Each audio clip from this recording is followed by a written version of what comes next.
Welcome back to Intro to Coding for Adults. This is Python lesson 1.2, Operators and Variables.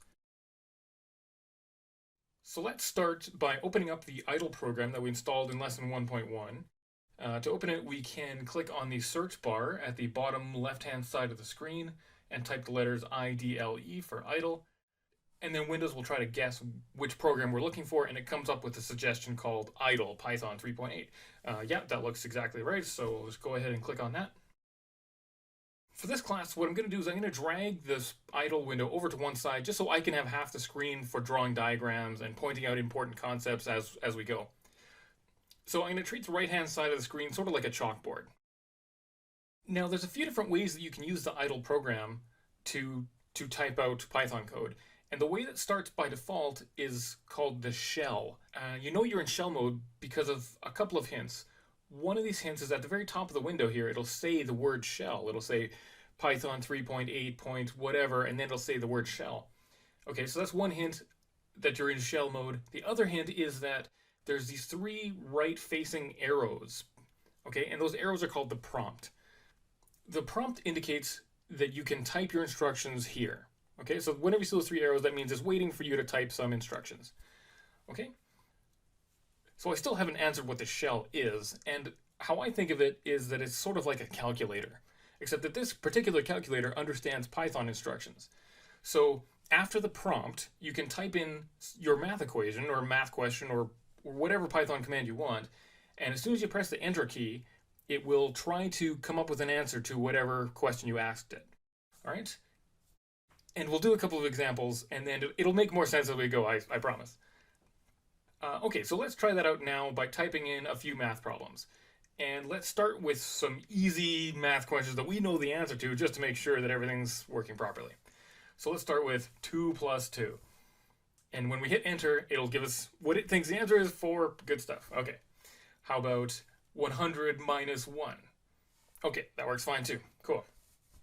The math problems like 2 plus 2 that we just used are examples of what's called a mathematical expression. Okay, and expressions are made up of values that are connected by operators. So in the case of 2 plus 2, we had a value of 2 and another value of 2, and they are combined using the operator for addition. Okay? There's a variety of mathematical operators in Python, such as addition, subtraction, multiplication, and division. There are a few more, but we won't deal with those today. So add and subtract work exactly as we predicted, so let's try out multiplication and division. So just a warning, if you wanted to multiply, you do not write out an X like you would in elementary school. To perform multiplication in Python, you use the asterisk symbol, which is found by pressing Shift 8. Okay, so 3 times 7, that looks good, that checks out. And let's try division, 24 divided by 6. Okay, that looks good. A warning here is that division is with a forward slash, not a backslash. Okay, but that division seems to work out just fine. Looks good to me. These math problems follow the standard order of operations that you might have learned in high school. And for me, that's brackets, exponents, division, multiplication, addition, and subtraction, which forms the acronym BEDMAS. So if we type in the following expression, 2 plus 3 times 10, without typing this out, what do we think the answer should be? Now, intuitively, you might think 2 plus 3 is 5 times 10 should be 50, but that's not how this works. The answer to this math expression will be 32, and that is the correct answer. And that's because multiplication happens earlier in that order of operations than addition. So the 3 times 10 needs to be solved before the addition. So this leaves you with 2 plus 30, which becomes 32. On the other hand, if you had put brackets, which are shift 9 and shift 0, around the 2 and the 3, then that part of the expression, the addition, would happen first, because it's in brackets. And that would leave you with 5 times 10 to give you an answer of 50 in that particular case. I want to mention that there are a few more math operators for Python, but we won't need to use those this class. And I don't want to overwhelm everyone this early in the class with way too much math. So slow and steady wins the race. So with mathematical operators out of the way, we can move on to our next topic, which is variables. Variables allow us to store a value for later use. So think of a variable kind of like a box that you can hold on to a certain value, and then you can give that box a label and refer back to it whenever you need to use that value. Don't worry, it'll make more sense after a few examples. Okay, for example, I can store the number 35 into a variable called age. This is done using the assignment operator, which looks like an equal sign. The variable name, followed by the equal sign, and finally the value that you want to store. Age equals 35. Age is the variable name, 35 is the value that you want to store into that variable, and the equals is what's doing the assignment. It's assigning the value 35 to the variable called age. This is not like math class where x equals y and y equals x are the same thing. In Python, that equal sign only goes in one direction, right to left, where it assigns the value on the right-hand side into the variable on the left. We'll work through a bunch more examples, don't worry. So now I can use age in calculations. So I can say age plus 1.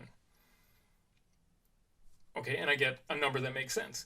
So in order for Python to solve this math expression, Python had to go and look around to find the last known value of age. It determined that variable stores a value of 35, and then it finished off the math problem by adding 1 to that value and gave us the result, 36. Okay, so variables can be substitutes for a value. I want to mention that this didn't change the value of the variable age. It is still set to 35. But what I asked for was, what is the value of age plus 1? And idle displayed that answer, which was 36. Okay, don't worry, more examples are coming. Okay, let's try another example of storing numbers into variables. Let's say carrots equals 24. And by that I mean we're storing the value 24 into a variable called carrots. Okay, and then we'll store the value 3 into a variable called rabbits. And so now I can ask Python to divide the number of carrots I have divided by the number of rabbits I have. Okay, that checks out. So we can use variable names to represent all of the values in a given math expression. All right. Okay, let's switch gears a bit, and instead of trying to store a number into a variable, which we've done so far, let's instead try to store a piece of text into a variable.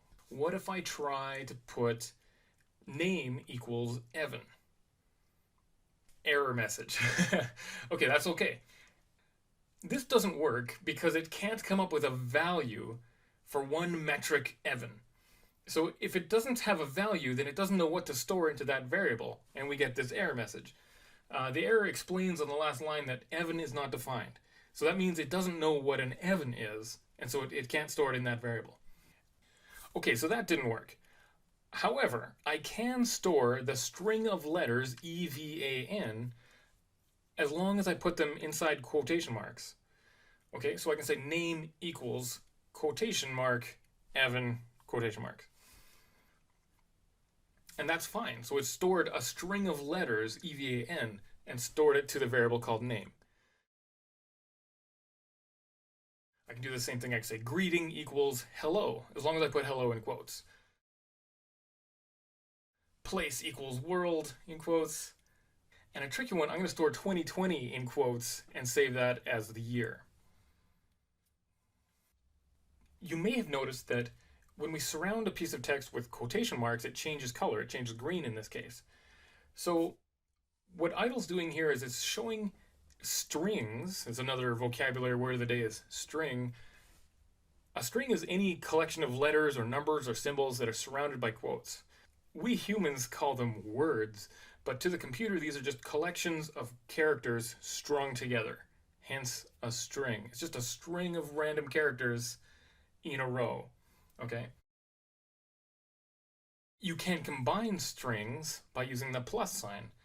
So I can say greeting plus place. Note that it smashes one string directly into the next one. So hello and world get smashed together to form hello world all together with no space.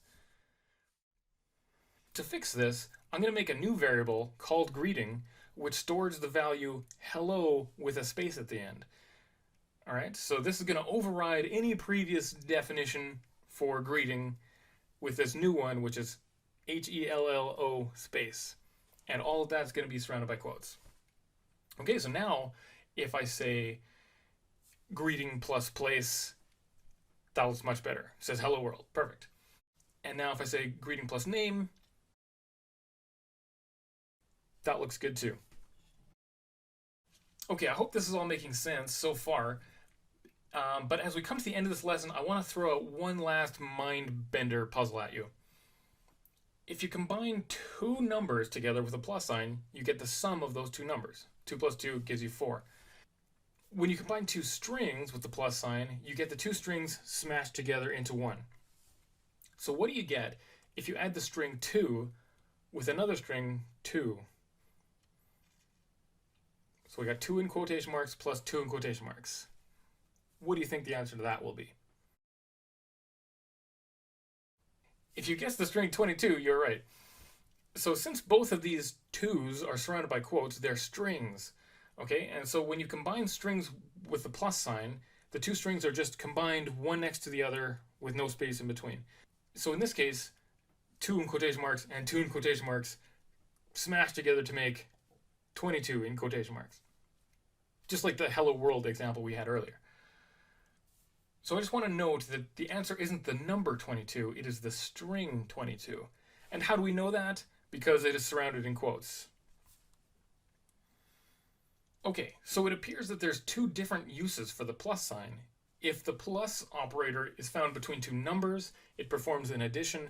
If the plus operator is found between two strings, it performs a concatenation, which is the technical term for smashes together. Okay, well, we've covered a lot today. We learned about the most common mathematical operators in Python, the assignment operator, storing values into variables. We learned about strings, and finally the concatenation of strings. That is a lot of new vocabulary for a few minutes, but that's good when you're learning a new language. Okay, so that wraps up this lesson. In the next one, we'll learn how to use functions, and we will build our first project for the course, which will be an interactive Mad Lib generator. Okay, hope to see you there.